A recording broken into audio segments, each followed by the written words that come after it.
Hey guys, welcome back to my channel Bhavanesh ಕಿಚನ್ಗೆ ಸ್ವಾಗತ. ನಾನಿವತ್ತು ಸ್ಪೆಷಲ್ ಆದ ಪಪ್ಪಾಯ ಕಸ್ಟರ್ಡ್ ಖೀರ್ ಮಾಡ್ತಾಯಿದ್ದೀನಿ. ಬನ್ನಿ ಅದನ್ನು ಹೇಗೆ ಮಾಡೋದು ಮತ್ತು ಏನೆಲ್ಲ ಇಂಗ್ರೀಡಿಯೆಂಟ್ಸ್ ಬೇಕು ಅಂತ ನೋಡೋಣ.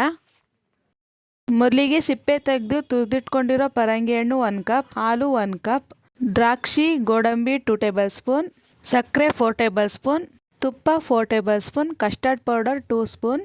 ಇದಿಷ್ಟು ಇಂಗ್ರೀಡಿಯೆಂಟ್ಸ್ ಬೇಕಾಗುತ್ತೆ. ಬನ್ನಿ ಹೇಗೆ ಮಾಡೋದು ನೋಡೋಣ. ಮೊದಲಿಗೆ ಸ್ಟವ್ ಹಚ್ಚಿ ಒಂದು ಪ್ಯಾನ್ ಇಟ್ಟು ಅದು ಕಾಯ್ಲಿಕ್ಕೆ ಬಿಡೋಣ. ನಂತರ ಅದಕ್ಕೆ 1 ಸ್ಪೂನ್ ತುಪ್ಪ ಹಾಕಿ ಅದನ್ನು ಕಾಯ್ಲಿಕ್ಕೆ ಬಿಡೋಣ. ಅದಕ್ಕಾದ ನಂತರ ದ್ರಾಕ್ಷಿ ಗೋಡಂಬಿ ಹಾಕ್ಕೊಂಡು ಲೈಟಾಗಿ ಫ್ರೈ ಮಾಡ್ಕೊಳ್ಳೋಣ. ಈ ಪರಂಗಿ ಹಣ್ಣು ಆರೋಗ್ಯಕ್ಕೆ ತುಂಬಾ ಒಳ್ಳೆಯದು.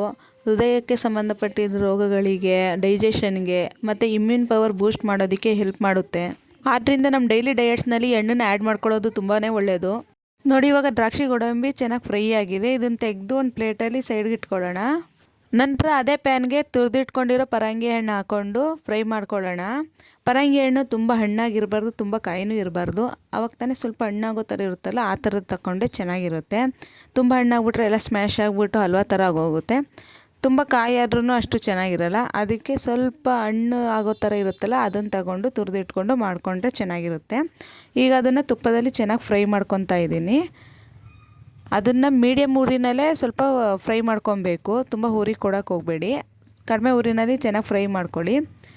ನೋಡಿ, ಇವಾಗ ತುಪ್ಪದಲ್ಲಿ ಪರಂಗಿ ಹಣ್ಣು ಚೆನ್ನಾಗಿ ಫ್ರೈ ಆಗಿದೆ. ಇವಾಗ ಇದಕ್ಕೆ ಹಾಲು ಹಾಕ್ಕೊಂಡು ಚೆನ್ನಾಗಿ ಮಿಕ್ಸ್ ಮಾಡಿಕೊಂಡು ಸ್ವಲ್ಪ ಬೇಯಿಸ್ಕೊಳ್ಳೋಣ.